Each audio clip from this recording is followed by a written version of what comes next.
appearance since 1973, when Ernie DiGregorio led the Friars. And now another undersized overachiever, Billy the Kid Donovan, has made Providence this year's sentimental favorites. Syracuse's Jim Boeheim is also making his first Final Four trip. Last year, for the fourth straight time, the Orangemen were knocked out in the second round. But this season, Ronnie Cycli has become a one-man band in the tournament, boosting his coach's chances of a national title. On a different note, Jerry Tarkanian has taken Nevada, Las Vegas to the Final Four, but that was a decade ago. Now the Shark and his running Rebels are back, and with Armand Gilliam up front, they hope to hammer out their first NCAA championship. And then there's the maestro himself, Bobby Knight, coaching in his fourth Final Four. His Hoosiers won it all back in 1976. And then repeated 5 years later behind Isaiah Thomas. This year, Indiana's floor leader is Steve Alford, who's taking aim at a third crown for Bobby Knight.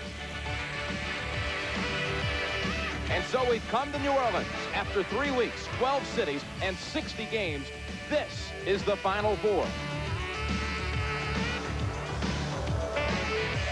And as we look down live at the mighty Mississippi on a beautiful day, we welcome you to the port city of New Orleans. The last time the Final Four was held here in the Superdome, 61,612 fans set an all-time attendance record for a basketball audience, and today we expect that record will be broken.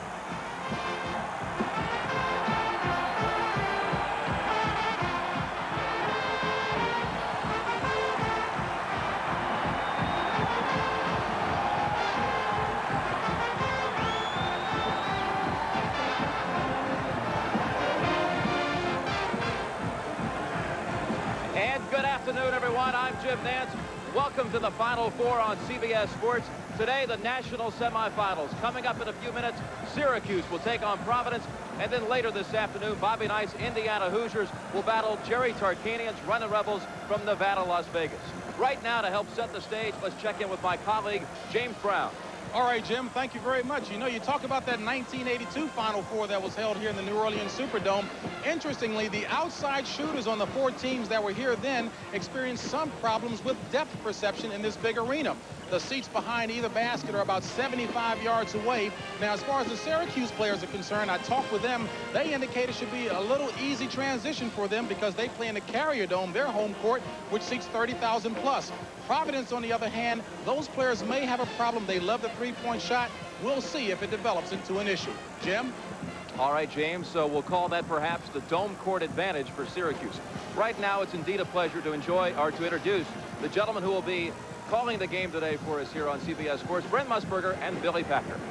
Thank you, Jim Nance, and welcome, everybody. Billy, it was just a short time ago we saw a classic here, North Carolina and Georgetown for the title in '82. Do you remember that game? I really do, and of course, we had Michael Jordan hitting the jumper from the side. Freddie Brown's basket was one of the classic games in NCAA tournament history. Do you rank it as your best ever? Well, I don't know. I think I go back to the Villanova-Georgetown game as almost the perfect basketball game. Billy, has there been a theme the last half-dozen years? It really has, Brennan. I think that's been that of the Cinderella, and of course, Villanova expressed that very well. And we got one here this year, the Providence Friars. Can they do it? We'll find out right after these messages from your local station.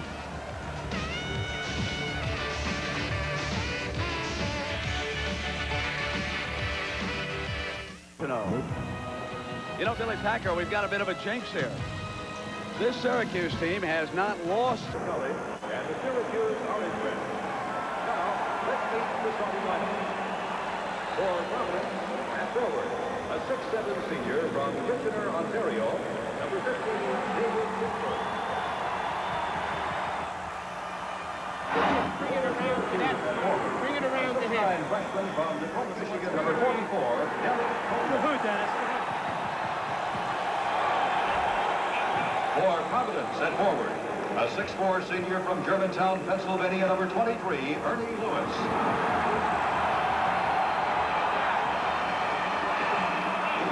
For Syracuse at forward, a 6'5" senior from Syracuse, New York, number 25, Howard Rich. For Providence at center, a 6'11" senior from Central Falls, Rhode Island, number 50, Jacek Duda. For Syracuse at center, a 6'10" junior from Athens, Greece, number 4, Ronnie Cycling.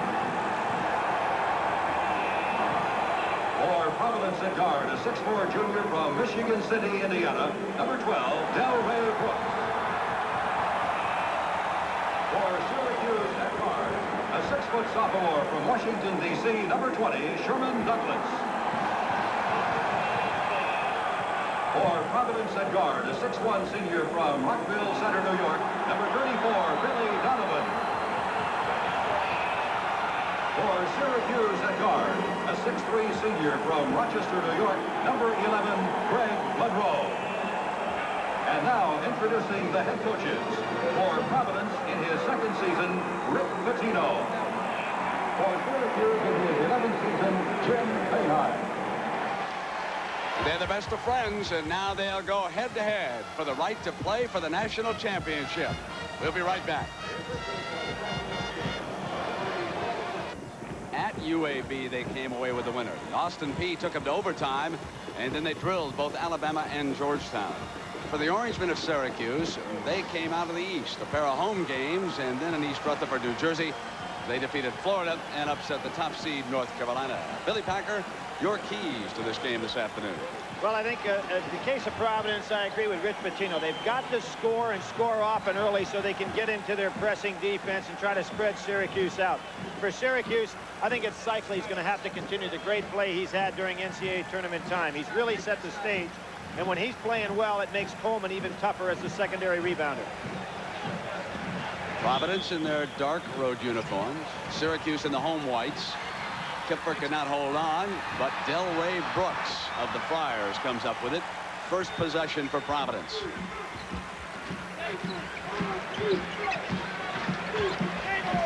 Kipper. Good dish inside. Syracuse starts man-to-man. Here comes the press. And it knocked the ball back out of bounds. Providence will press full court every time that they score. It's relentless. Pop Lewis 3 was an air ball. Here's Monroe. He's the number 2 shooting guard. He puts up a 3 and hits it. End of depth perception from that angle. That's the toughest shot out here because you look right up into the scoreboard. Jacek Duda. Here's David Kipper, the Canadian, goes to the left hand. They pound away, and we've got the first foul underneath. Now that goes against Duda. Paul Galvin out of Fort Worth, Texas is the referee. Louis Grillo of Washington and Don Rutley out of Windermere, Florida are the other 2 officials on the floor. Comes that zone pressure. Good pass up to Trish. Monroe off a fake gets inside. Now Sherman Douglas brings it back and sets the table. And here you see the 2-3 matchup zone that Providence uses so well.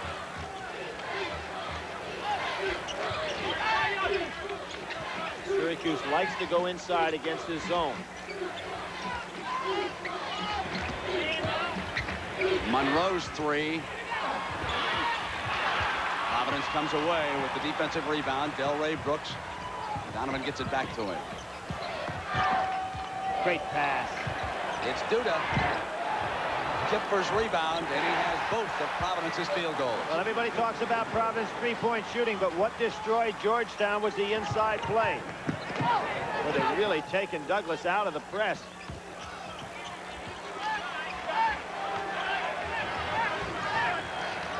Pitino on the sideline, barking defensive calls. Douglas to Cycling. Trish underneath. Set play for the lob that time to Ronnie Cycling. Douglas does that as well as anybody in the country. He goes off the drive and lays it up on the board. Donovan off. Coleman. We're looking for a game in the 90s here. Good pass. Cycling fouled. He'll come to the free throw line. You know, there was a day, Brent, when people were taught don't dribble against the zone. And against a matchup zone like this, when you've got a penetrator like Douglas, it's a great weapon. He just splits the zone and goes inside. Kipper is assessed his first personal, and Patino substitutes for the first time. He may substitute up to 50 times in this game. Marty Conlon, the freshman from Bronxville, New York, a 6'10", checks in, and Steve Wright, 6'5", number 44, out of Syracuse. Keep an eye on Steve Wright. He had a big game at Syracuse, 15 points and 14 rebounds, and he's played extremely well in the tournament.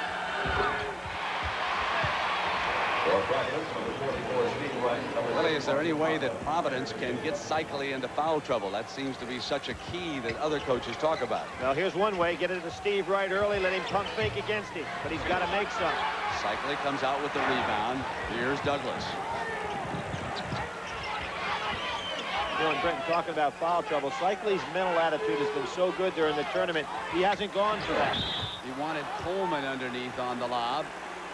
And they got the foul on Lewis. So already there are 3 team fouls against Providence. One of the things we'll see, now see this play right here? I think referees have to be very careful with that. That ball is in the cylinder when guys go up to dunk. And what you see in the part of Douglas, he puts the ball almost as if he's shooting it. But then with Coleman and Cycli coming from behind the zone, they just merely jam it through. To me, it's almost an illegal play. Now the call was against Syracuse. Coleman, let me correct what I said. That was against Syracuse. That's why they're coming down this way. And Derek Brower checks in along with Stephen Thompson. And Carlton Screen, who's on the floor, and the banging underneath, it'll go against Wright. He came up over the back. One of the things that has made Syracuse so much more effective this year in the past is they can go play somebody man-to-man. They used to rely on their primary defense strictly as a zone. Going long.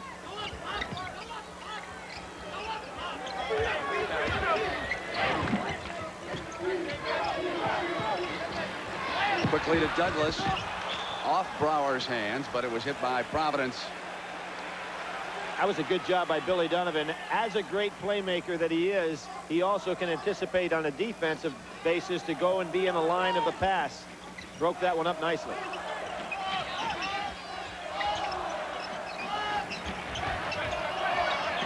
Still in that 2-3 matchup zone. The players play an area of the court, but they're also conscious of where the offensive players are. Deflected. Thompson runs it down. Now they trap him. Got to come out, and he muscles it to Trish. Pull-up jumper. And Brower handles it and throws it out of bounds. On the turnover, it'll go to Providence. Tough break for Syracuse. The pass was intended for Stevie Thompson. Coleman didn't realize he was behind him and just tipped it away. Syracuse ahead of Providence, 6-4. 16-14 to go, first half. Carlton Screen in the ball game really helps Providence. When he went out with that knee injury, they needed him as a backup at the guard position. Now he's back and playing well. They missed 2 shots that trip, and the Orangemen come down. Screen was a little tentative on that jumper, pulled up on it.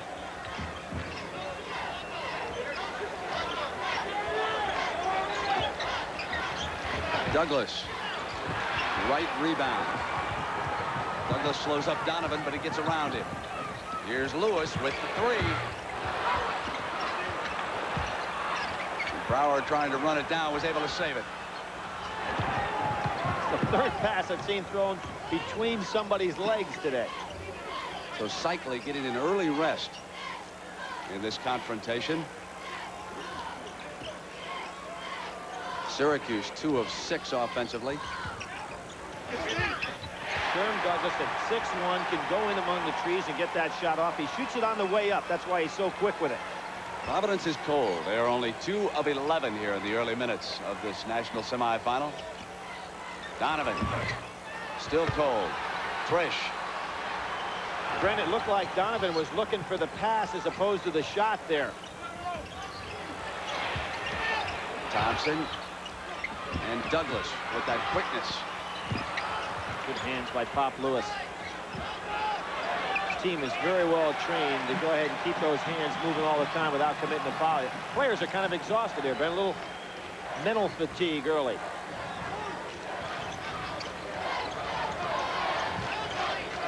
Trish. Got fouled on the shot. Thompson offensive rebound, and a foul goes against Kipfer. That's his first. Thompson has been wearing a big heavy bandage on his shooting hand. It's not on there today. A lot of people were kidding him about shooting better with the bandage than he has with it off. Pitino begins to shuttle players like he's coaching a hockey team, and we'll be right back. Leading scores in this tournament are matched for Providence. Billy the Kid Donovan, he's the top gunner out of St. Agnes High School, Rockville Center, Long Island. And Ronnie Cycler, the young man who's attended school in Lebanon, London, Athens, Greece, and Massachusetts. That's the performance he has turned in so far for Jim Boeheim. Now, mass substitution, so Marty Conlon, Abdul Shamsi Dean, Darrell Wright, Delray Brooks in for Pitino. Ronnie Cycley has returned. Greg Monroe back in the game, and you got a view of Billy Donovan, who will sit for the time being. Billy, I'm going to put you in charge of substitutions. I think it's just key to say, hey, they're going to be 5-on-5 most of this game. The players will be interchangeable. So Jim Boeheim electing to give Cycley an early break here because the players, as Billy pointed out, seem to be sweating heavily in the early minutes because of the nervousness. Thompson traveled on the turnover. It'll go to Providence. That's the 4th turnover in this game. Now, Providence's problem so far, they have missed their last 7 shots, and they have not scored a field goal here in the last 4 minutes. They have only a pair of field goals. It's 8-4. Kipfer's hit them both. Green's got to realize he's going to be open. Somebody ought to take some of those shots. He's looking to pass. Both teams trying to shake that early nervousness. Conlon coming up with it. Shamsi Dean, he'll surprise you because he'll come with the left hand. Both coaches want to sit down their star guards early here to give them a rest. Figuring the pace of this game may be a little strong early.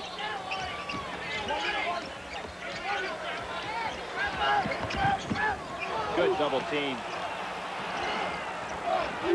Thompson more a penetrator than a three-point. Here's the three-point shooter for Syracuse. And that's Monroe, gave it up to Thompson.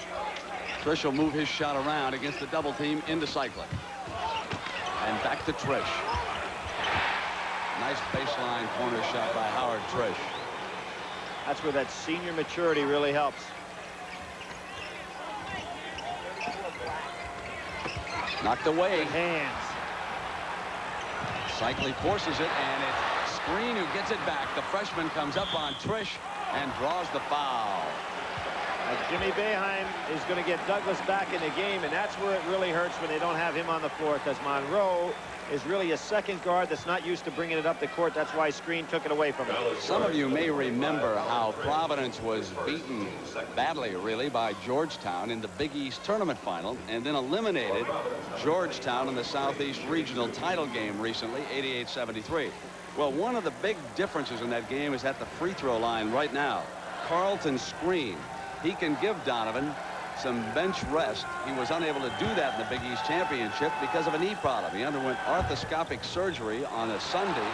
They put him in a swimming pool. He was swimming for 3 days, and he was back running and playing the following week. So arthroscopic surgery, again, works another miracle for an athlete.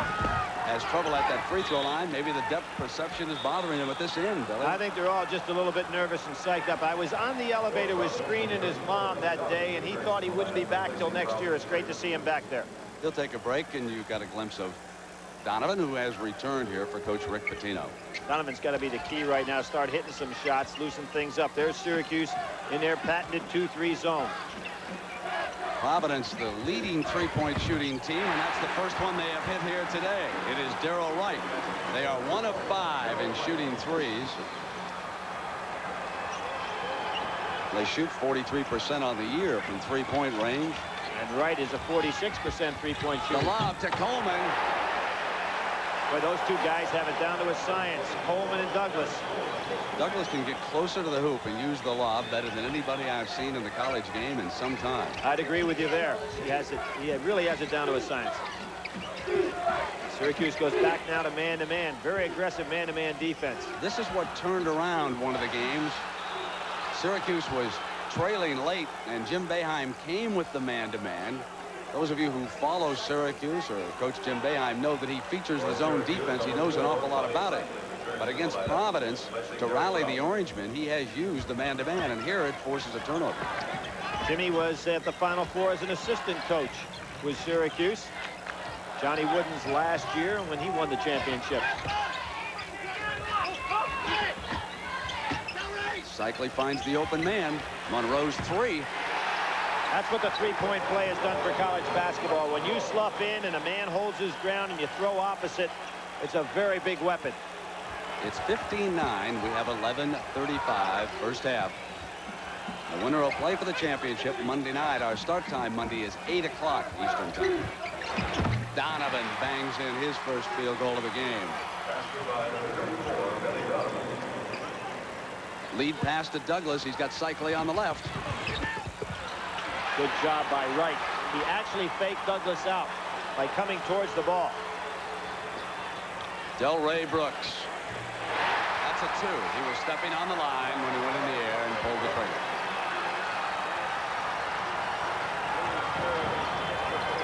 Poorest percentage shot in college basketball. To take that shot 1/2 a step inside the three-point line. Another turnover. That's 6 by Syracuse. Providence doing what they have done all year. Pressure all over the floor. Traveling, it'll go over. So we are live from the Superdome, the granddaddy, the grandest dome of them all here in New Orleans. This is the first of our 2 national semifinals. Indiana Musburger, a pleasure to have you along here this afternoon. Both teams shot poorly in the early moments. Syracuse leads it by 2. They are coming up against the Providence pressure. Pop Lewis is really good at those double teams. Monroe's three. Great block out by Conlon. Screen is open. Douglas gets back, and Screen scores anyway.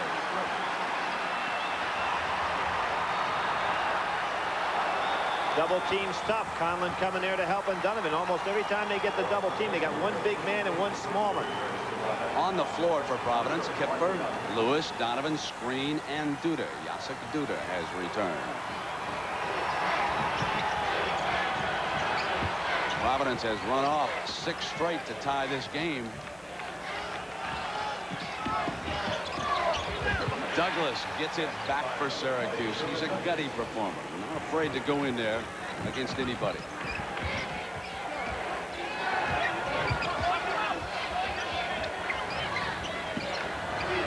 Kipper rattles out Monroe.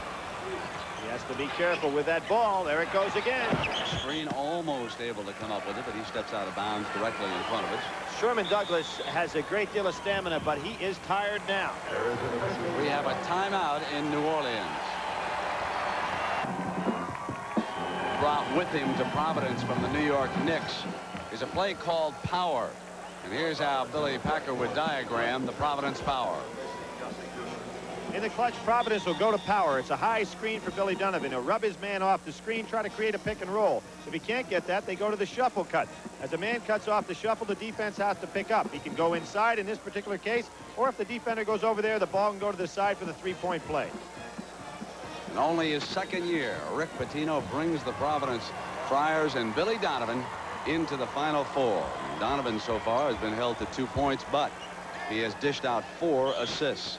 In the early moments of this game, Providence 7 of 18, 39%. Syracuse with the ball, 7 of 15, 47%. Check something out. Man-to-man defense by Providence. Just one timeout. Coleman on the turnaround. Thompson couldn't get the ball to fall, but he will step up to the free throw line. Pitino complaining that it was Thompson who threw his man off. So in the early stages, summary would show what Providence has done from the field. The leading scorers, Monroe and Kipper. Kipper scored Providence's first 2 field goals. Here's Stevie Thompson on the line, a very poor free throw shooter. And he hits that one. Jimmy Boeheim figures every one of those are a bonus.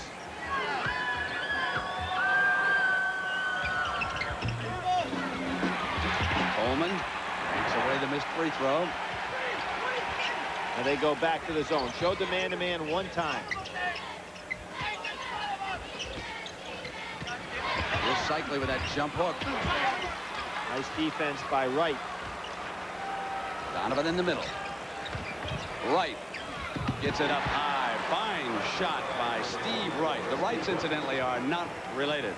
Here comes that full court press. Good dish off. Monroe to Cycli on the left. And Cycli will come back up to the free throw line. Now, what Monroe wanted to happen there was to get Wright to commit himself. But Wright really did a great job defensively. Now, we'll see this at the end of the press. Watch Wright, who's the safety man. He goes back into the hole right away. As he gets back there, he fakes, and then he tries to go ahead and get in the way of the passing lane. Did a good job defensively, and that's why Cycli didn't have the lob dunk. And perhaps our first significant statistic, the third personal foul on Steve Wright, the 6'9" junior. So he will sit down. 16 fouls on Providence at the 8:59 mark, and only 2 on Syracuse. Now, Syracuse normally not a good free throw shooting team. Coleman, though, has fielded a couple of misses, gets the roll, and he'll have a chance to complete the three-point play. Fred, this young fella, I think, considered by most, along with J.R. Reed, as the 2 top freshmen in the country this year. There may be some that argue, but without question, he's got all-American caliber play in him. And that's the second time that he's been able to get an offensive rebound off that inside game. Trish returns. Thompson sits down. In the tournament, Coleman is shooting 85% from the free throw line. Not that time. Shamsuddin, who checked in, pulls it away. Syracuse only 3 of 7 from the free throw line. That has been their Achilles heel the last couple of years from the line. They're doing a good job in the man-to-man, putting a lot of pressure, taking away the three-point shooting of Providence, and as well as doing a good job inside. Kipper gets inside. Cycli came over, avoided the foul, but Kipper scored the field goal. They hit Douglas in the open floor. He has Cycli on the left and Monroe trailing. He thought maybe he could get Monroe for a three-point shot, but Pop Lewis did a good job. Here's Cycli maneuvering, and Shamsuddin comes over and stuffs it. Kipfer. Trish. And the Orangemen come down with a 21-19 lead here at the 8-minute mark, first half. Holman. That's 6 points. Dean has to be aware of that left hand because he curled right back in on him. Donovan inside. Shamsuddin, and Coleman comes away. Providence continues to be cold from the field. It has been the key story of the first half. Syracuse ball. I think one of the reasons they've been cold is because Syracuse is playing great man-to-man defense, which may shock Providence a little bit. Expected maybe a little bit more zone.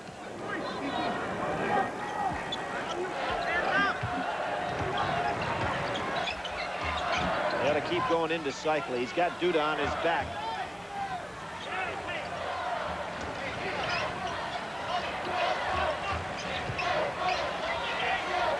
There is Cycli. Things will happen if they'll get it inside to him.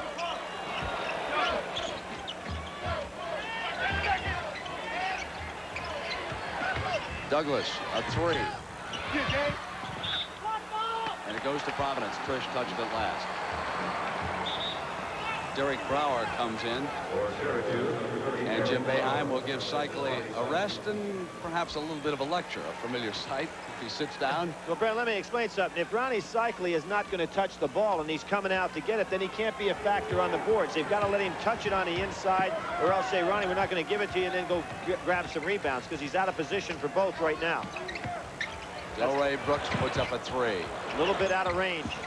Gets it on the inside. Misses the layup. Battle for the loose. And it's Providence's ball.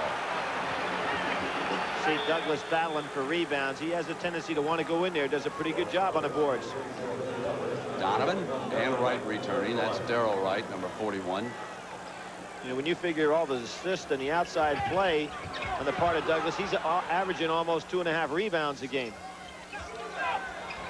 It's a zone out of bounds. They go back to their 2-3. Nice pass. There's Wright, and Coleman rebounding with that long reach. Grabbed the ball, pulled it in for Syracuse. 23-19. 6:20 to go here in the first half. So Providence, which featured the three-point play, continues to be cold from outside. I think that was that arm span discrepancy that Dale Brown talks about in regard to Coleman. They list him 6'10", but he does have those arms of a 7-footer. Nice fake. The alley-oop, and Coleman's there underneath. That's no basket. I don't care what the referees call it. You can't throw that ball up in the cylinder and let a man catch it. And if you're a coach, you ought to let him know about that.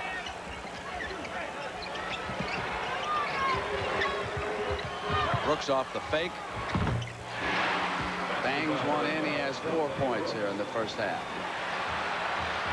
They get it back. The three from Brooks not there, and Coleman yanks away another big rebound. So the freshman doing a senior's job on the glass here for Boeheim so far. Boeheim's able to rest Cycli and keep him out of foul trouble in this one. For Rich Pitino, he already has right over there with 3 on him.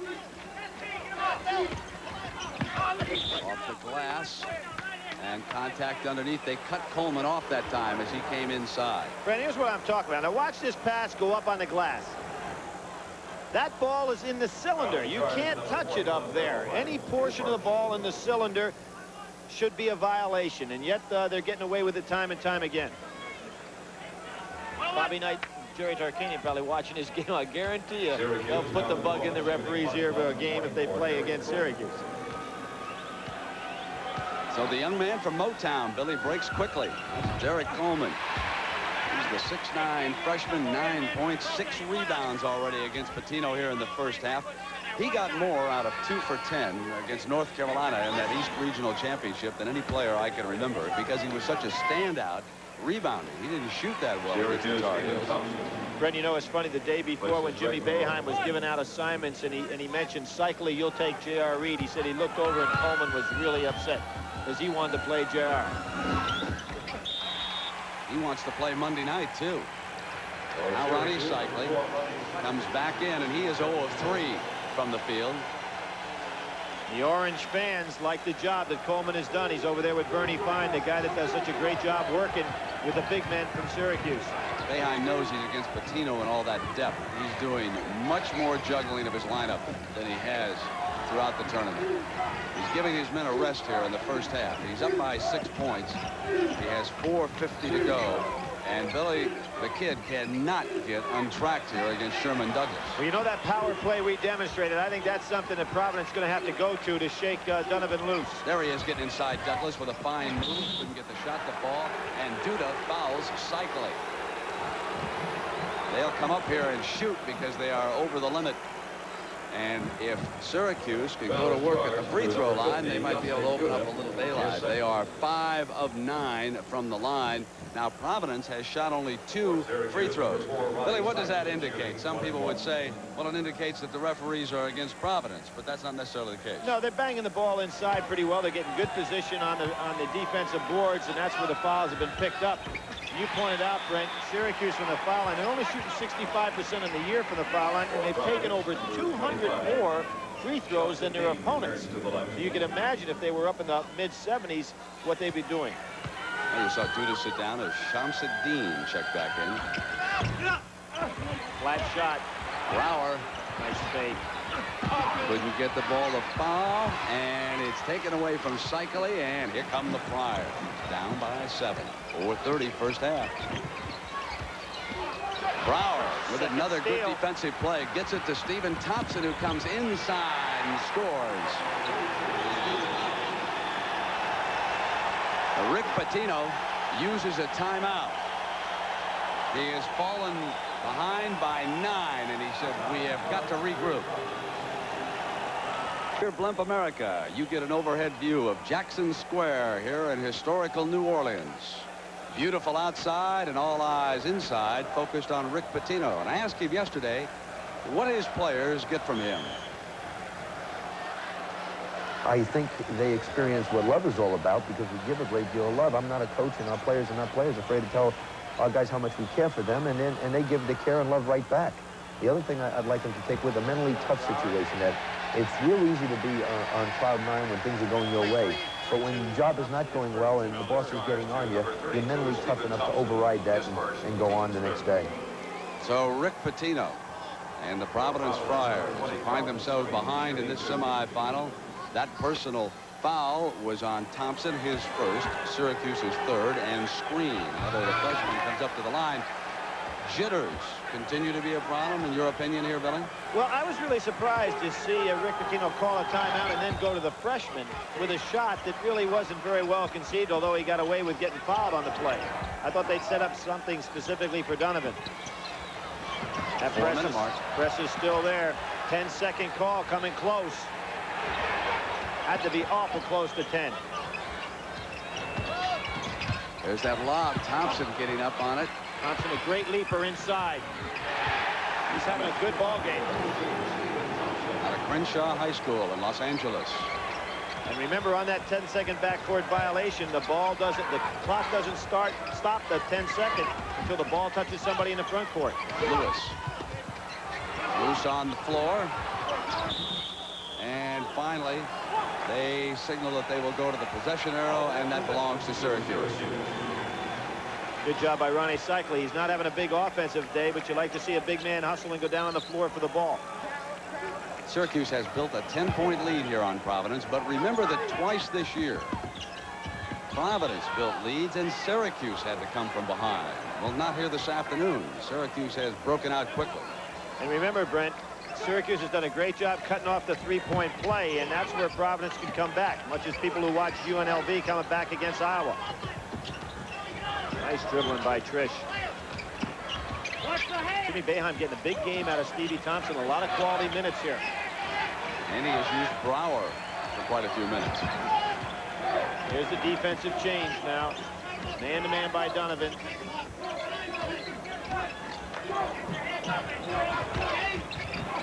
Cycli. Good power move, but great defense by Dean. Syracuse gets it back. Trish misfiring. And referee Rutledge says on the inline it'll go over to Providence. No, your shot will come and go, but defense is always consistent, and that's what we're seeing right now. Defense is taking away the shot. Normally, Trish can make a jumper from that range. Now, Providence has hit only one of its last 10 shots, and they have fallen behind by 10.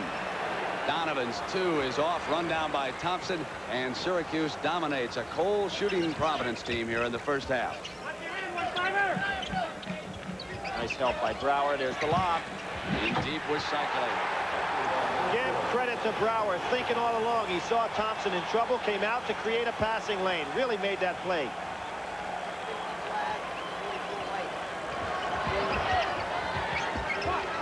Trish right there with Lewis. They give Kipfer the outside shot, and it falls. It was a 2-point shot for Kipfer. 8 points here in the first half. Kipfer was a star football player as opposed to basketball in high school, but doing a nice job here. Douglas loses it. Donovan can't run it down. Douglas gets it back and Cycli's trapped.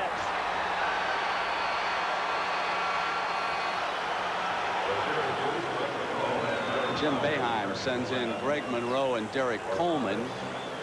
Meanwhile, for Providence, Jacek Duda and Marty Conlon both return for Coach Pitino.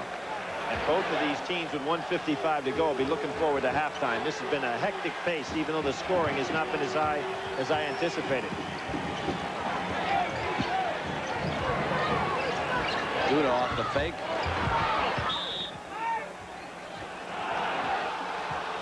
Duda has limited talent, physical skills, but you see he's been well drilled inside with those post-play moves.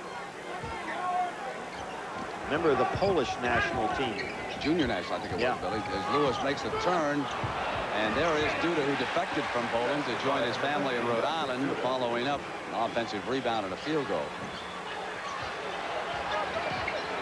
Well, Trish doing a pretty good job helping out with his ball handling, which frees up Douglas to go all the way down court to be on the receiving end as opposed to have to work hard bringing it up court.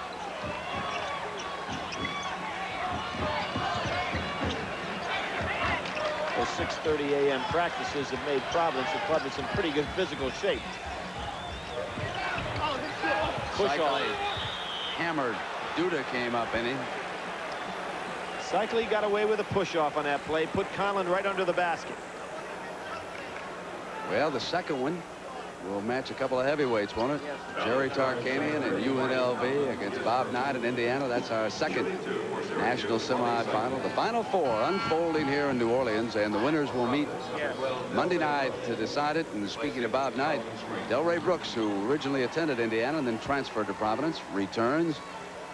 Knight wrote him a note last fall and wished him well.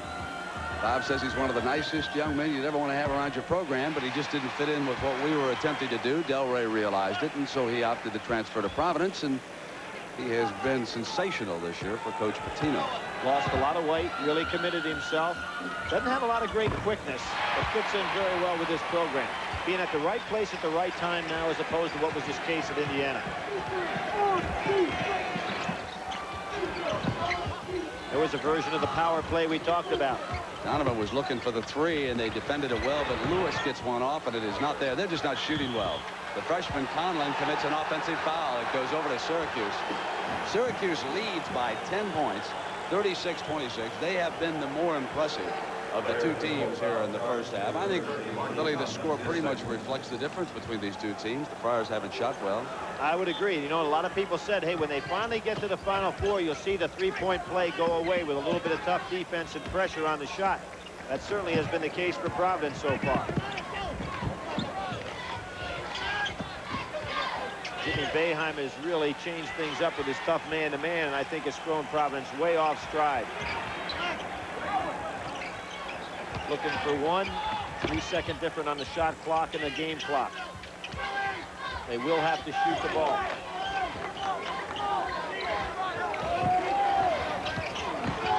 Trish tracks it down. Smart move, pass it out, get reset. Now there are 9 on the shot. They're not quite synced up. Off by 2 seconds. Monroe's 3. Rattles out into the first half. Syracuse over Providence by 10. 36-26 is the count here, and Jim Boeheim and the Orangemen take that lead to the locker room. Jim Nance and James Brown are standing by. We'll return to the Superdome after this message and a word from your local stations. Syracuse came out with tight man-to-man, and they've really defended the three-point play very well. Now, free throws, Syracuse been getting to the line, and they have scored 7 more points there. They also have out-rebounded Providence in the first half by a margin of +7. The leading scorers, well, it is the freshman Coleman with 10 points and Kipper for Providence with 8. As for Billy Donovan, he is struggling here. 1 of 6. Another starter, Hop Lewis, is 0 of 6. Now, this is a team that has hit 53.4% from the field in 4 NCAA games until today. Billy, what can they do to start shooting a little bit better? Well, I'd be surprised the first time down the court if we don't see Providence set up a play where they start getting some solid screens for Billy Donovan to open things up. Because playing head-on-head in the man-to-man defense, Syracuse has been able to stay not only with Donovan, but to stay with their men. The difference between Georgetown, let's say, and a Syracuse, both Cycli and Coleman can play their men man-to-man without any help inside. And that means that the 3 fellas outside defensively can stick with Lewis, Brooks, and Donovan. Let's see if we see some solid screens here. The game is being delayed while they reset the clock to 20 minutes. It is zeroed up on the giant scoreboards here at the Superdome, so they have to wait until they hit 20. We talked about Coleman and his quick start. He is 4 for 5 from the field in this game, and he is 2 of 3 from the free throw line. And Brent, he's just looking over here and smiling. That's what you want on a team. You want balance. Freshmen who say, hey, this is no big deal, and a senior who calms them down a little bit. You also have to be careful, though, that you don't smile too early. You know, Pitino now brings the Providence team over. There is a chance when you build a lead, I would suspect, isn't there, Billy, that you might let down in a situation like this? Exactly, and that's why I say that balance. You know, guys realize, the senior realize, hey, this is my last go-round. A freshman thinking that, you know, the world's just a big bowl of cherries. And that balance sometimes is hard to maintain. You look at Howard Triss, there's no smile on his face. He's worked all his life to get here. knows he'll never come back as a college player. Well, the clock is ready. 20 minutes now for Providence to get back in this one. They trail it by 10, 36-26. Providence attacking in their dark road uniform. Inside, Kipper couldn't get it out. Good inside defense by this Syracuse team, something they featured against the Tar Heels. You can see that Rick Pitino decided to go inside as his strategy. I think he's got to go outside and get Donovan open. There's that 2-3 matchup zone.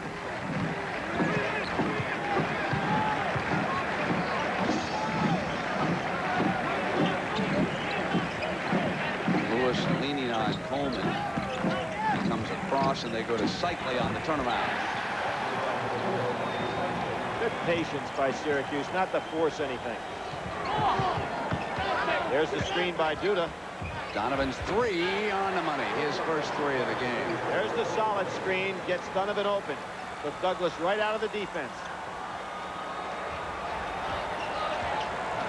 And that defensive pressure, which can trigger a run. When you can shoot the threes, you can blaze away on a run. Trish missing, but the little man underneath. Sherman Douglas with an offensive rebound and a field goal. Brett, the most underrated guard in the country. Probably this year has played better than any point guard in America. Lewis misses the 3. Now he's 0 for 7. Run down by your man Douglas, and he brings it up here for the Orange. It was supposed to be a big hole for Syracuse when the Pearl Washington moved on. But I'm not so sure Douglas isn't a better player right now. This is what's tough for Providence. Now, they're not a good man-to-man half-court team. So Syracuse can use some clock and try to pick them apart. Go inside and then back out. Coleman on the turnaround. Duda rebounding for the Friars. He went inside with that quick step and missed Monroe off the Donovan. And that was field goal. That was a playground play by Douglas, but he pushed Donovan down on the hip that time as he was up in the air. Subtle play. This guy is street smart. Knocked away. Douglas runs it down. Good push off.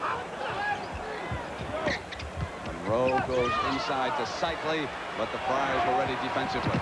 Brooks comes away, and he's fouled by Douglas. That's his first personal foul. Syracuse committed only 3 fouls in the first half, and would you believe it? None on Cycli. Now, here's a young man who fouled out of 19 games as a freshman and a sophomore, and he played the first half of his initial Final Four appearance without a single foul, as Steve Wright checks in, and he'll be challenging Cycli underneath. Wright had 3 fouls in that first half, so was not very effective. Kipper, and Coleman was there again defensively. Across to Monroe, who will shoot the 3.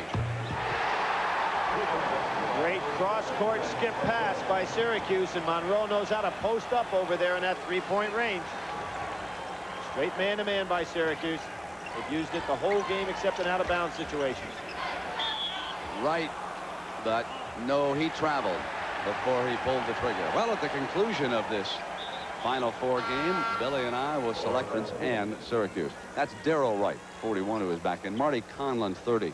The freshman out of Bronxville also checks in for Providence. Well, Patino's showing confidence in that bench. Syracuse bench played a great first half, I thought, too. Brower was excellent in there. Even though he's not big on the statistics, he did a fine job for him. Oh, good pull-up by Coleman. Monroe's 3. Trish hits it. Providence ball at the 16:42 mark. It's 43-29. It'll be uphill against Jim Boeheim for this Providence team. Billy, the more you see the Syracuse team, the more you have to respect them. They play awfully well as a group. There's a rub off for Donovan. Just not letting him get any shots off outside. Right out there defensively. Here comes Monroe. They come out of the pack. They say it's tough to beat a team 3 times, but this Syracuse club we're seeing today is a lot better club than Providence saw earlier in the year. Cycli cold this afternoon. That may be the biggest negative. He's 2 of 7.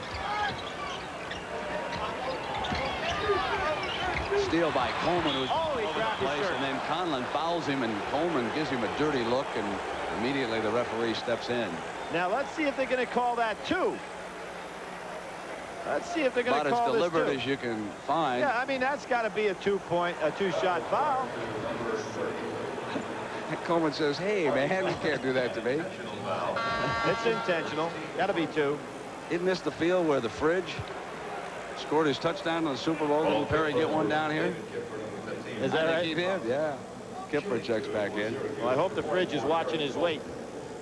Yeah, he needs to shed a few pounds like several of these Providence players. They should send him out to work out with Rick Pitino's basketball team for a while.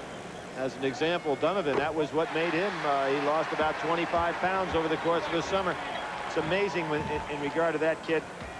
He only averaged 12 minutes a game as a sophomore, 3.2 points per game. What a turnaround. Boy, they have rebounded well on missed free throws. That's Trish. Now, one of the reasons you're seeing that is the rims are very hard here in the Superdome, and the ball comes out a little bit further than it normally would in many arenas. You're going to see some long rebounds before this Final Four is over. Reaching in, and a foul goes against Monroe. Now that's kind of surprising that Monroe would go in there, because Cycli and Coleman have completely shut down the inside game without help from the outside, and that's what made Syracuse effective. Here's another guy who had a great first half, Stevie Thompson. Solid game by Monroe. A big barrel chest. They trap right in the corner. Bad place to throw the ball. Kipper moves it. Great ball movement to right, and he traveled underneath. That's the 8th turnover here by Providence, and they're not being effective inside as they were against Georgetown. Why is that, Billy? Well, two reasons. I think John Thompson said, I'm not going to let them get the three-pointers, and he had no help on the inside at all. But today, Cycli and Coleman are just too good inside man-to-man for the Providence big people. Now, that was the coldest half Providence has had all season long, and they stay cold as we start the second half. Cycli. He's a little too fired up. And Trish missing. Cycli again underneath. Chance for the three-pointer, and that is going to be the 4th foul on Wright. Cycli and Coleman just too much for Providence inside. And remember, we've got a freshman. Here we'll see Cycli going up.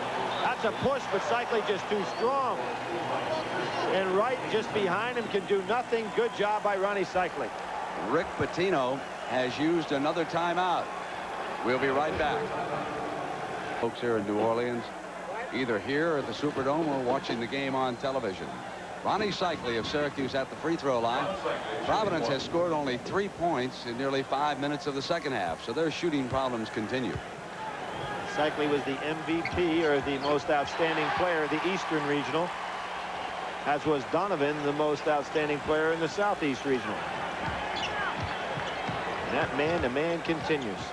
Screen to the left hand, fouled on the penetration, and that's the first on Cycli. Interesting, Brent. That's the second time today Pitino has called a timeout and set up a play in which Screen was the man that took the shot. Rick Pitino had a trip set to Disneyland for his family for this week, planned some time ago. But he didn't expect this nightmare here today. His club just has been not able to get it off the ground on the offense.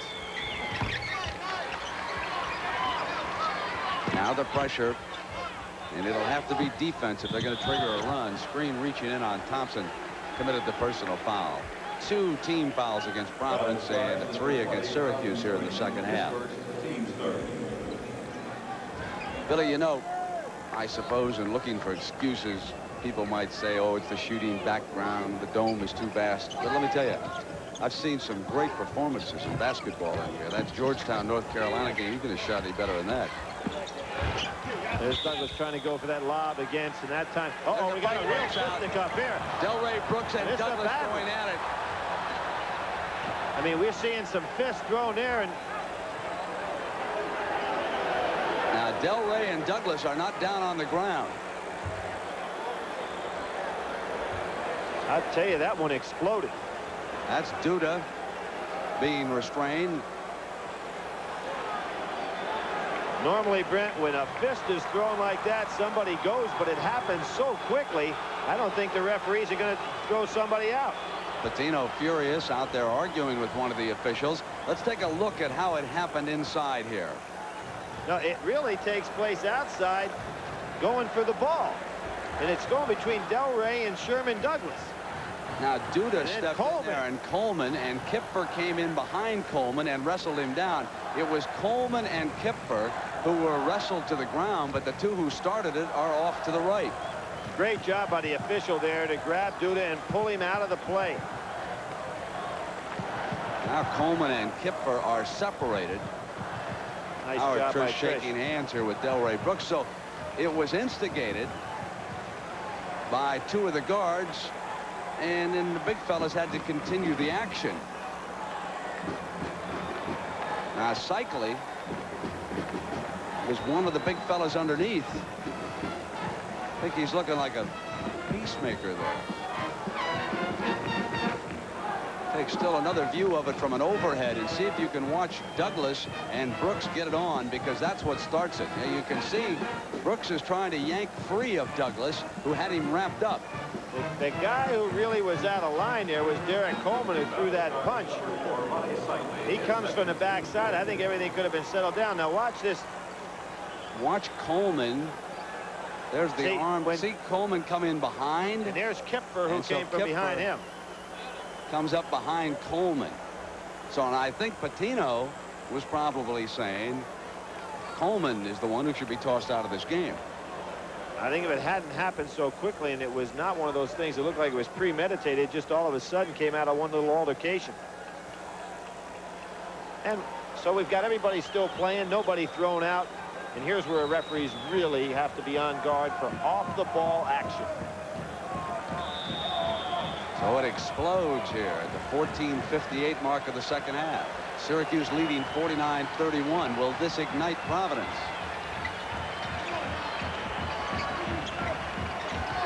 Duda and Cycli fouled him, and quickly Ronnie Cycli picks up 2 fouls. And Derek Brower will check in for Boeheim. Foul is charged with number 4, Ronnie Cycli, his third personal foul. They listed that as his third foul. I thought that was his second. It's his third?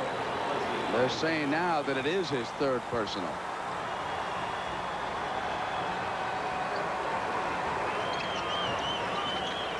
Remember, the three-point play has not been a factor yet. Loose. Douglas runs it down on the move. Dishes off to Thompson. And the foul on Lewis. You know, it's really great to go down on a 2-on-1 break if you're Sherm Douglas and know you have a Stevie Thompson who can catch the ball well on the break and then has that great leaping ability to be able to go up inside against anybody and get the shot off. It's a good finisher on the break. Trish was fouled. Delray Brooks committed the personal. You can see the officials are not letting any hand checking take place here at all. Trying to get this game under control in a hurry. His first, Steve Smith.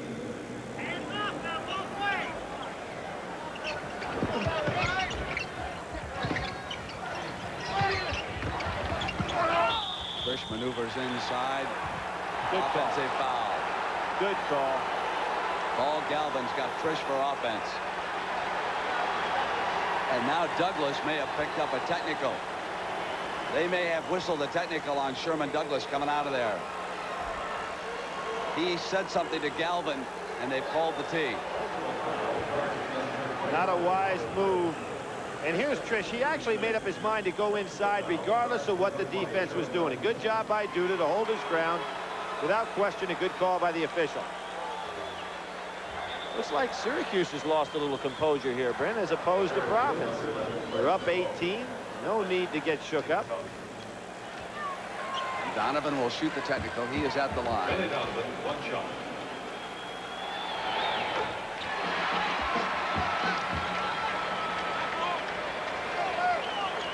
Now Syracuse has committed 5 team fouls, as has Providence here with 14:32 to go.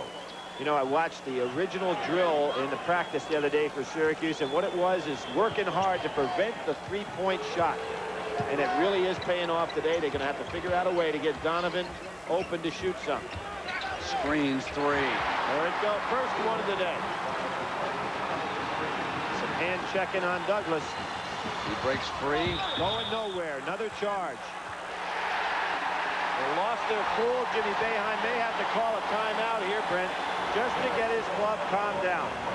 Douglas is letting his head get away with it. Well, Ronnie Cycli and Stephen Thompson will check in. And Douglas sits down. And Coach Boeheim calming him down over there on the bench. A little bit out of control here in the last couple of minutes. Donovan wanted Duda out of bounds. So, along with Billy Packer, I'm Brent Musburger here at the Superdome. And after this Providence-Syracuse game, it will be in Indiana and UNLV. And the foul going against Providence. Reaching in was Lewis, his second. Ronnie Cycli almost was frozen in cement there as that loose ball was on the floor. He was lucky to get himself fouled. Team 6. Yeah, real good move by Jimmy Boeheim to take Douglas out of the game, let him sit over there for a couple of minutes. Didn't waste the timeout, but he did get an opportunity to cool a man down. Now, Syracuse has not scored since the fight. Providence has scored all 4 points here so far. Cycli ought to pick that ball up and look to pass to somebody. Smart move. Here's what's tough for Providence, Brent. They are a zone team. They're going to have to go at some point. But they switched to man-to-man. Go man-to-man to force some tempo here. Nice move by Rich Pitino.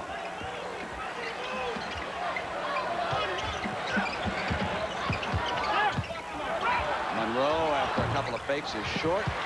Providence again trying to get it going. 13 minutes, a lot of time, particularly with a three-point shooting club. Thompson taking Donovan for the screen, and Donovan goes off inside to Duda, who missed it, coming to the glass. Great defense by Ronnie Cycli, not to come down with a chop. That could have been his fourth. Let's see if they're going to pick up man-to-man again. See, they show the zone, and Syracuse thought they were in the zone. Then with a little movement, you see they're in man-to-man. Thompson and Donovan bang, no basket. Foul goes against Donovan. It's the best game I've seen Stevie Thompson play in some time. He's been real positive on the offense. Delray Brooks checks in, and Douglas soon will come back for Syracuse. You know, when Douglas is taken out, he loves to play so much that he really stares Jimmy Boeheim down.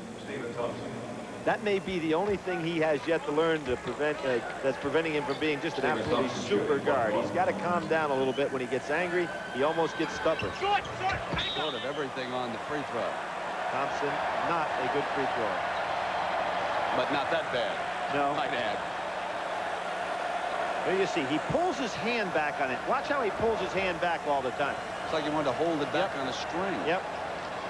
Just doesn't have a good smooth stroke.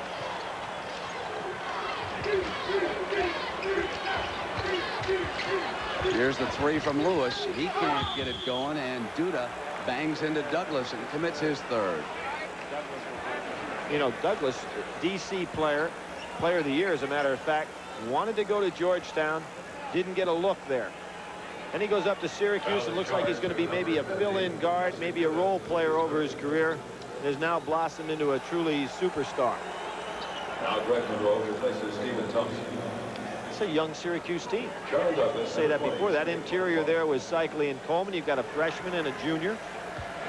Douglas is just a sophomore. Stevie Thompson just a freshman. Providence comes away.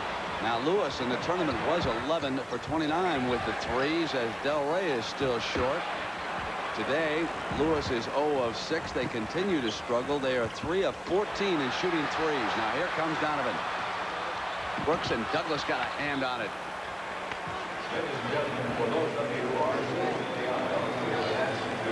So if you joined us late, a summary of this Final Four game would look like this. Syracuse 42% of the field, and Providence continues to have difficulty with the threes. Ronnie Cycli of the Orangemen has scored 12 points here this afternoon. He has averaged better than 20. And finally, a three falls for Brooks. You know, Delray has been shooting that three a couple of steps too far. Good defense that time by Pop Lewis, and Jimmy Boeheim says that's enough. I'm taking the time. So Boeheim uses the timeout at the 12:03 mark. 49-38. Now, Howard Trish, who you see right here, has done a good job all day helping out on the press. But watch the great movement coming from the side over here on Trish. And then Donovan fakes towards the ball side and goes back and cuts off the passing lane. Howard Trish will jump up into the air, and Donovan, by cutting it off, prevents the pass from being made. See Donovan moving over? Great defense by Providence. And that's what's the trouble when you don't have your guard back there to handle the ball. Billy, Syracuse has not scored since that fight broke out. It was 49-31. Providence has scored 7 points since that incident. They have ignited the fires a little bit. Nice ball fake. Beautiful running shot by Delray Brooks. 9 points for Brooks. Loose. Douglas banged down to the floor hard. And that's 15 turnovers for Syracuse in this game. And Providence closes to within 9 points. You remember what Patino said before the game? We've got to score in order to get in our press. They've been scoring of late. That makes the press effective because they can always set up. Reminds you a little bit of the Iowa-Vegas game. Here comes the weave. On the turnover, Monroe busts out. Douglas is on his right. Nice feed, and there's a foul away from the ball. Big play here. Are they going to count the basket plus give 2 shots? This could be a 4-point play. He may say that the foul took place before the basket, which just means 2 shots for Monroe, but otherwise, let's see if he's going to count. Big call here. Great steal. You're going to see Donovan's going to foul Monroe, which is going to be a 2-shot foul right there. Yeah, he fouled before the basket. The basket should not count.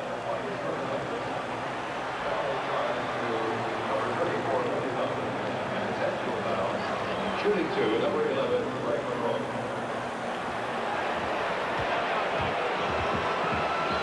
Now they're going to count that field goal up on the scoreboard. Brent, and this is how Patino reacted. I would agree with Patino on this one. The foul was committed before the shot was released. Therefore, that shot should not count. It's a 3-point play in total. It's 52-40 here at the 11:30 mark. Boy, Donovan sees the whole floor. Boy, he looks straight ahead and he can make a pass to anybody. He visualizes where all 4 teammates are. Out of range. 3 way off the mark, and Douglas comes out. Oh, what a move. Trish to Coleman. And Coleman fouled by Brooks. Did you see where Douglas pushed that ball all the way across court and went and chased it down? Normally you'd say a guy's totally out of control, but he sees the court well. Conlon returns for Providence. Providence had closed to within 9. Now they're down by 12, and Coleman at the line to shoot a pair of free throws. Both teams over the limit. 11:10 to go. Brent, the momentum swing on that one steal is amazing. As you pointed out, Syracuse had not scored a field goal from the time the fight had taken place. It'll go off Trish's hands, and so it's over to Providence.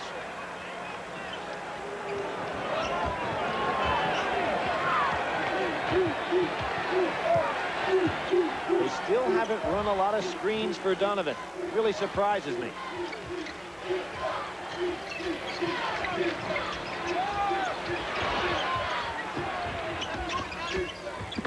Wright gets inside off balance. Screen comes away. Gets into Wright. And now it's Conlon underneath. Aggressive boarding by Providence. Trish just didn't block out. Dangerous pass cross court in front of that basket.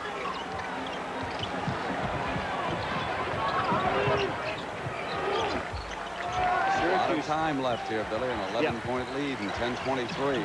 I think Syracuse has to start going back inside again now that Providence, there it is, to Cycling. Good move. Go back inside now that Providence is man-to-man. Force them to play Cycling and Coleman on the inside.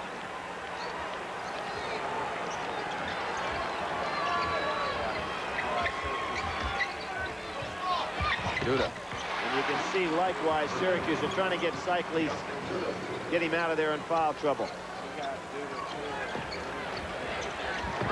Lead pass to Trish. Gets it back to Douglas. Good fundamental catch and a jump stop on that play.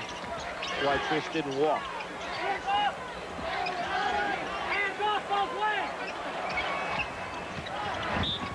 Contact as Douglas and Wright collide. And they'll be shooting 1-1. Douglas will have a 1-1 with Derek Brower and Stephen Thompson. Checking back here for the Orangemen at the 9:36 mark. Since this game began, Jim Boeheim using his bench more than he normally has in the tournament, realizing that against Rick Pitino, a man he knows so well, that he will be up against a team that goes 10 deep, with Ernie Lewis, 23, coming back in, and number 15, David Kipper. Brent, I think that Providence has one more run because I sense Douglas is getting a little tired out there right now. He's been forced all day. There's two, he misses the foul, bad on the jumper. Getting a little tired, and that's what Pitino wants. Maybe just to wear this club down. Still a lot of time to go. Douglas has pulled down 8 rebounds in this game so far for Syracuse. Foul is charged, number 15. Not unusual. I said he's averaging almost 3 a game on the season. Just a tough kid. He can't believe he missed those two. Look at him look up at that rim.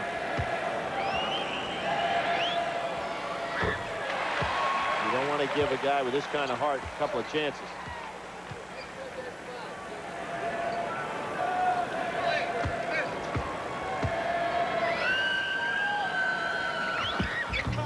Off to the right end short.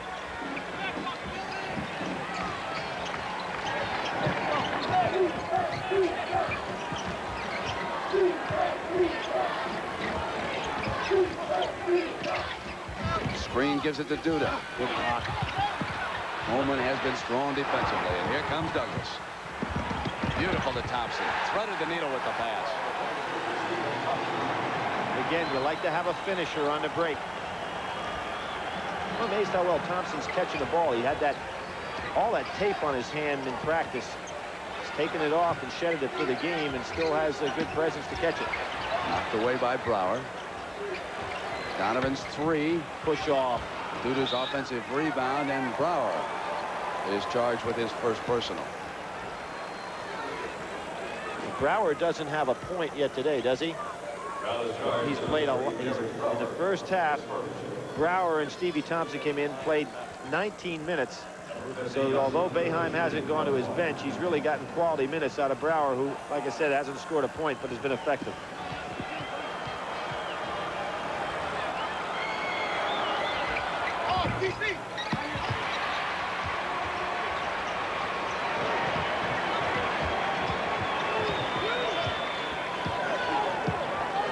As Jimmy Boeheim told Douglas to pass and go through, he wants to see what the defense is. Don't think Douglas saw him. Deflected, forced the turnover. Here's Screen. Donovan's on his right. Screen didn't see him in time, but he took it for the layup anyway. Scored and drew the foul. That's 3 personals on Douglas. Brent, as I said, I think Douglas is getting a little tired both mentally and physically out there on the floor right now. Now, Jimmy Boeheim was calling for a set play, but he couldn't tell whether Providence was in their zone or really playing a man-to-man. He wanted Douglas to pass and go through to see the defense, but it was too late.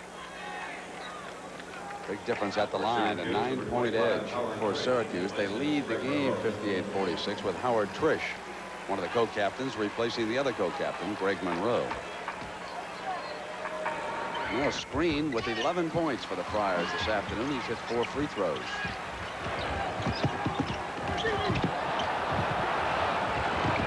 Good pass to Trish. And who gets the rebound? Underneath, and it's knocked away, and Friars will come out. Conlon's pass overlet his man and Trish, but there is a personal foul, and it's going to go against Coleman. And the winner of this game Monday night at 8 Eastern time will play the winner of our upcoming contest between UNLV and Indiana. That's still ahead of us this afternoon. The Shark goes against the General. UNLV, Indiana next. For Providence, number 20, Carlton Screen, shooting 1-1.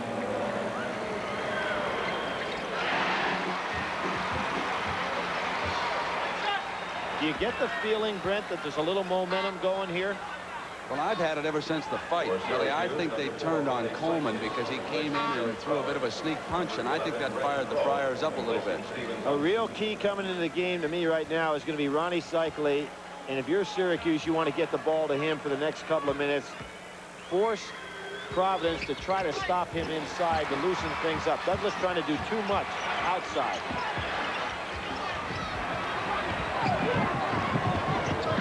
Here's Monroe.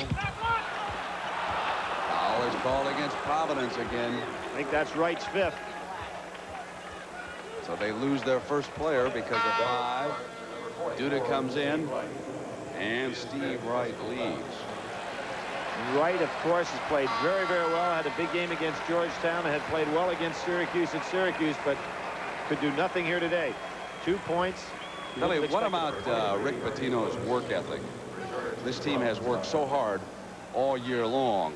How will that work in his advantage now, digging uphill with 8 minutes to go? Well, I think he's a believer in what he's doing, and of course he's gotten his team to do likewise. They're in great physical condition. They're not going to back down at all. He's got the bench, so he's used the bench, and the players out there are much fresher than the Syracuse players. So I think Syracuse is going to have to go ahead and dig way down to hang on to this lead, even though it looks comfortable at this moment. It is 11, and now we go inside of 8. Donovan. Cycli dribbles out with a strong offensive rebound, waits for help, and Douglas quickly arrives, and here's Trish.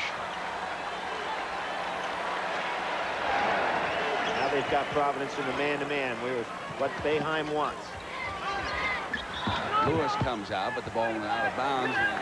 Oh, he called a foul. Is called for a personal foul. Boeheim can't believe the call over here on the far side. I thought the ball had just been knocked out of bounds. Well, there's a case where the entry pass on into the forward is just a little bit too long, which played into the hands of Pop Lewis, who's quicker than Trish. And what it does, too, Brent, is sets up if he can make this. Now, see, there's what he was talking about. Great call by the ref. Trish using his hands to keep Lewis away. But if he can make this free throw, or these free throws, now they can be back in the press again. He's had a tough day, hasn't he, shooting? There's his first point of the afternoon for Pop Lewis. He's a senior at a Germantown High School in Philadelphia, and he really struggled here this afternoon. Hit the shot that beats Georgetown at the last buzzer. Also hit the free throws to beat St. John's, break that big streak of home wins. Back to 10. They lead Trish. Knocked away by Screen, who came in. Trish had an eye on the big fella, Duda, coming over. And Screen slipped around and picked his pocket. You've got to like this freshman guard, don't you? I think Pitino was right and said that in my particular case, I didn't give Screen enough credit for that game against Georgetown, the Big East, that they missed him so much coming off the bench. You can see why. Away from Cycli. Loose, and Douglas comes up with it again, and here's Monroe. Providence just shutting everything off in the inside.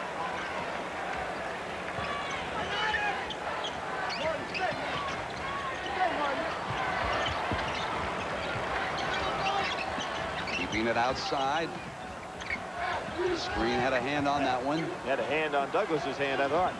No foul called. Now Douglas comes down with a switch off, and here's Cycli. Trish cleans up. It goes, yes.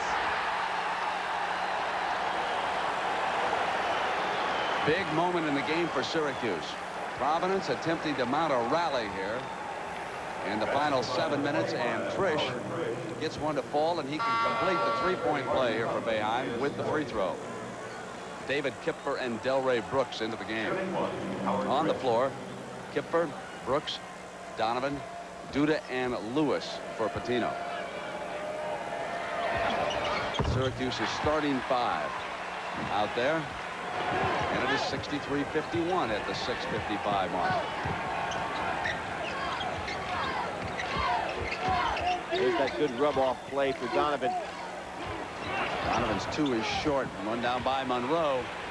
Coleman almost made the big mistake. He was out there, and Donovan pulled away, but didn't realize, hey, the most dangerous guy on the floor is the man with the ball. Those long arms paid him well there. A little spread out. They want Providence in the man-to-man.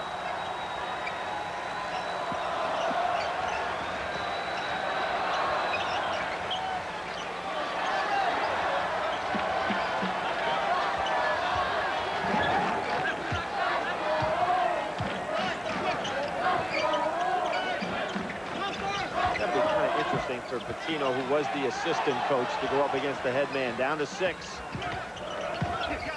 Loose on the floor. Providence comes up with it. Kind of strange strategy with 6 minutes to go. Up 12, playing pretty well.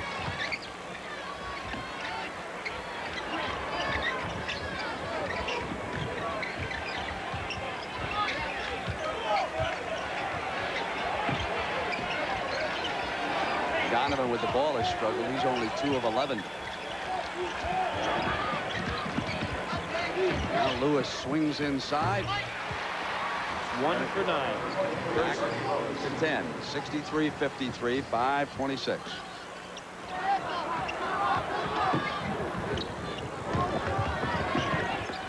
Monroe inside.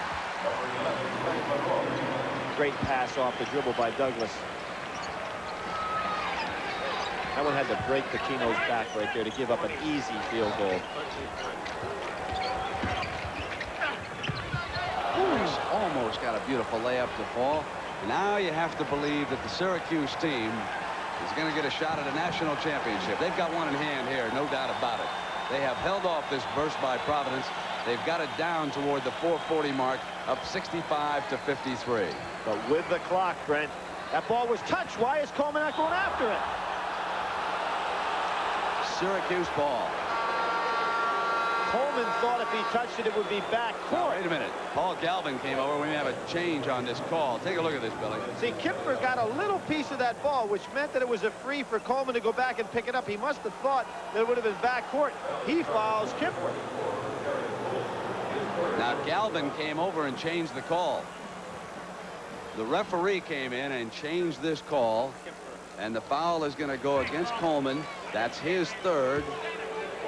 Brent, think about the play there. If you're Coleman, even if the ball is backcourt, you should go over, run down, pick up the ball, because what can happen is you could trip and it'd give Providence an easy play. So he really should have gone after the ball, not worried about what Kipfer was doing. Get up, baby. Makes no sense. He grabs the rebound anyway, huh?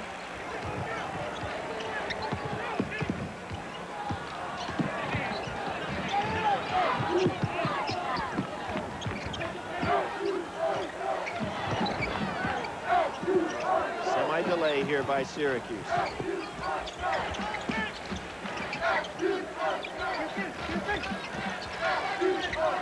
Exchanges. 5 seconds. Huh? Is that what they called, or a timeout? Now we got a timeout. Oh, okay. It's been called by Jimmy Boeheim at Syracuse. 18 seconds on the shot clock when you come back. 65-53, 4:13 to go. Providence will have to start using one of the weapons that they used all season, and that's the three-point play. Also, what they can think about is fouling, because Syracuse is not a good free throw shooting club. And there is a foul. Kipfer trying to go ahead and draw something on Douglas. Jimmy Boeheim's had a good game on the bench today as a coach. Seems he had his team well schooled in the fact of how he wanted to handle that three-point shot defensively. And now he's kind of playing with a yo-yo right here, delaying the game a little bit, trying to open things up. Fascinating how many head coaches dominate assistant coaches after they leave them. Think of all of those coaches that Bob Knight has turned out through the years. And when they come back to play Indiana, they can't beat it.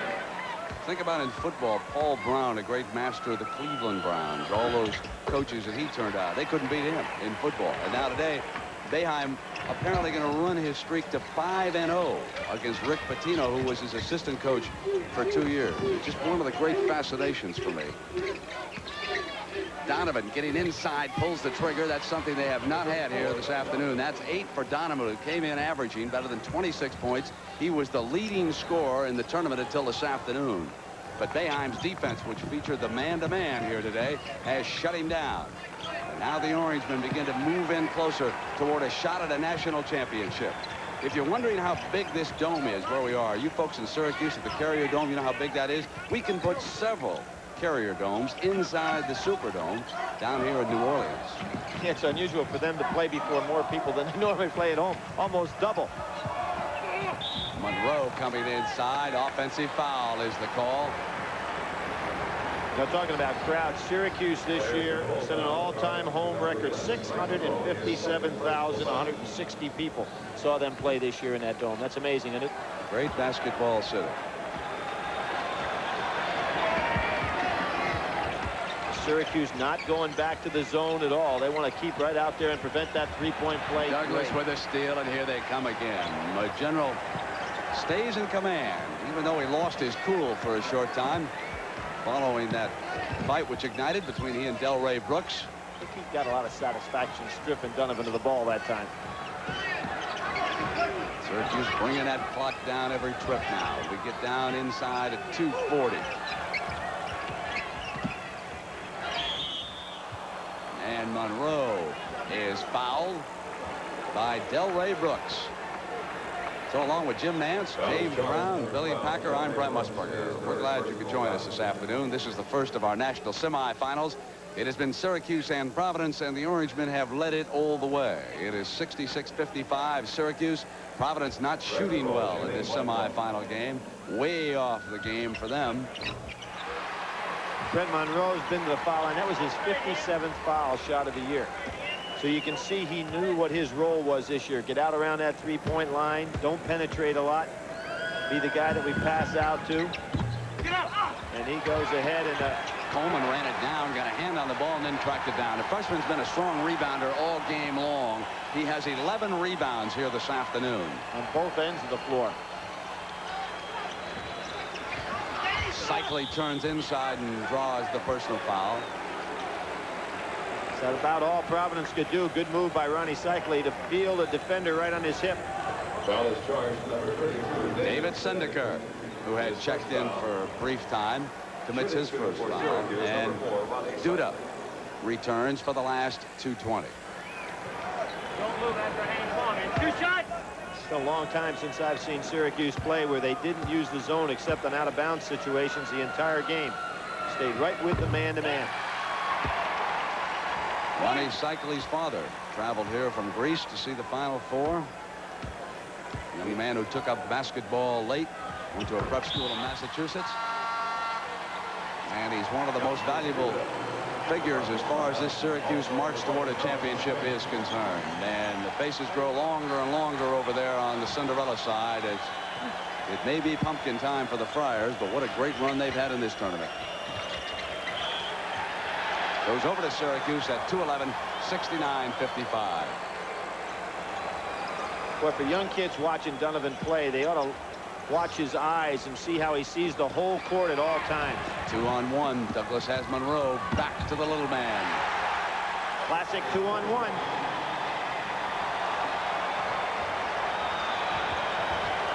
Got to go for threes here. Duda. Coleman comes away again and out of the pack with his 12th rebound. Here's Monroe. He drew the foul. Donovan was with him on that side, and that's the third on Billy the Kid. Now, Brenton, no sense holding it up. They had themselves a 3-on-1 break. Patino calls a timeout. 1:47. Syracuse closing in on a shot at a title. Overhead view of the granddaddy of the Dome stadiums here in downtown New Orleans. So we'll move Syracuse ahead. They've got 1:47 to run the clock out, and they'll play the winner of our second game. And what a heavyweight contest that figures to be. UNLV and Indiana. Here's Monroe. He's played a smooth game for the Orangemen. They've got a couple of co-captains who don't lead in scoring, don't lead in rebounds, but they get the job done. Their names are Trish and Monroe out there. Brower, who's had a fine game off the bench. How many times have they gotten offensive rebounds on missed free throws today? It's got to be 4 or 5. It's hard to believe that the team that had the Pearl in the backcourt, Raphael Addison, they couldn't get to the Final Four. Team without him the next year. Let's snap back for a moment to last year's tournament. Do you remember the 2 most embarrassing defeats? Sure. Number 1 was up in the Carrier Dome. Jim Boeheim, the Syracuse team, they were roundly criticized for losing to the Naval Academy. Then there was that stunning upset of Indiana by Cleveland State. Cleveland State turning out to be a little bit better team than you might have imagined. Who would have guessed or bet at the time that both Indiana and Syracuse will rise from those ashes and make it to the Final Four? You mentioned Cleveland State a little better than we thought. David Robinson wasn't exactly. Yeah, I would say so, kid. Not exactly what he chopped liver. Been honored here throughout New Orleans for all of his Outstanding Player of the Year awards. The applause is for Coleman, who sits down. Billy, I think they should put the sports writers back in the stands and move the fans in behind the benches so I can see the pom-poms. You're not going to get yourself in a lot of columns doing that kind of stuff. Or maybe you will. Maybe. Yeah, you kidding? Got to make the sports writers pay. All right. Oh, yeah, great. And I'm staying off of this subject.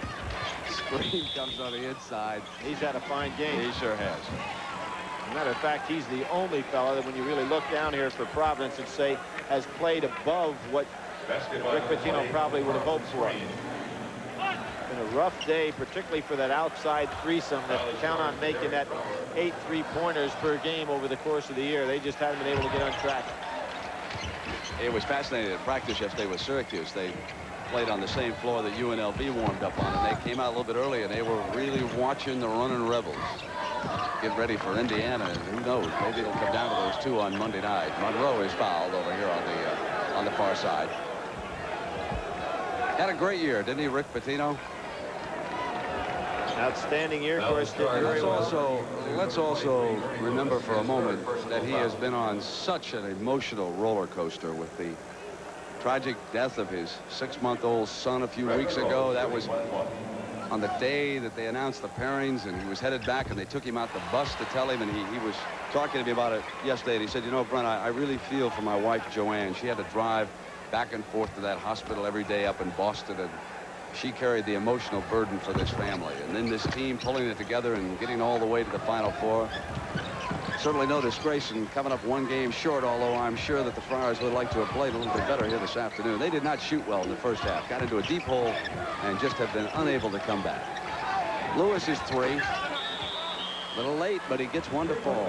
They are 5 of 18 from three-point land. Way below their tournament average. We'll be right back. Their starters are in double figures. That's a shock as far as Billy Donovan is concerned, but he's been handled by Syracuse all year long. He has. He had another 20-point game against them. So the final seconds tick away. I mentioned what Providence had shot during the tournament from the threes. It was 51.3%, and today only 28% from three-point land. The closer you get to the national championship, the smaller that basket's going to be. And UNLV would be wise to remember that when they come out here against Indiana. Well, this Syracuse team we're looking at has only lost games to 3 teams this year. Michigan beat them at Michigan. Georgetown beat them 3 times. And, of course, Pitt beat them twice. It's kind of interesting at halftime to hear that, hey, John Thompson, tell us what's going to happen today. You beat these clubs 5 times. That's something about Georgetown, huh?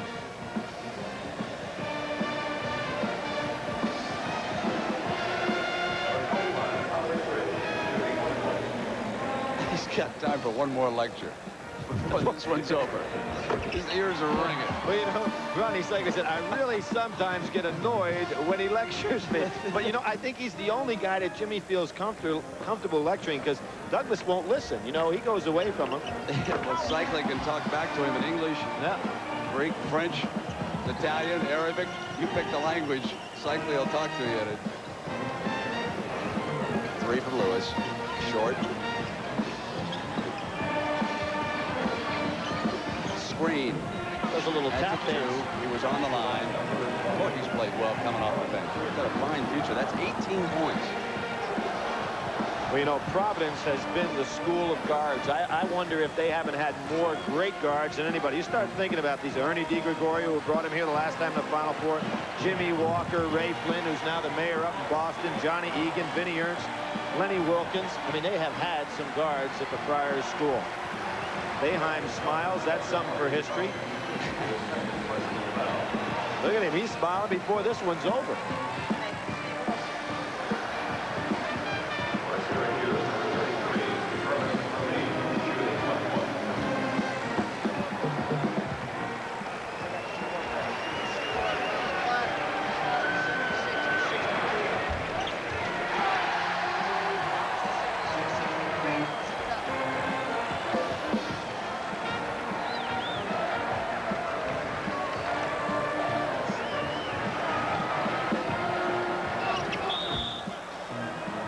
good thing Syracuse didn't need a Herman Hareed free throw. You know, Stevie Thompson really liked that one. He smiled. He said, that's the worst air ball of the day. I'm off the hook. And Syracuse will play for a national championship.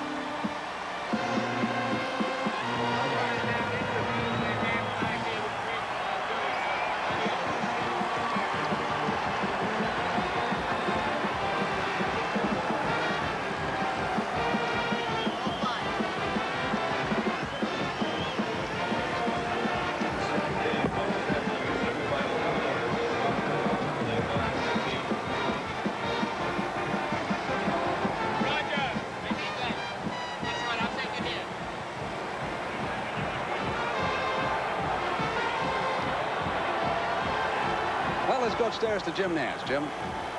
All right, Brent, so for the first time ever, Syracuse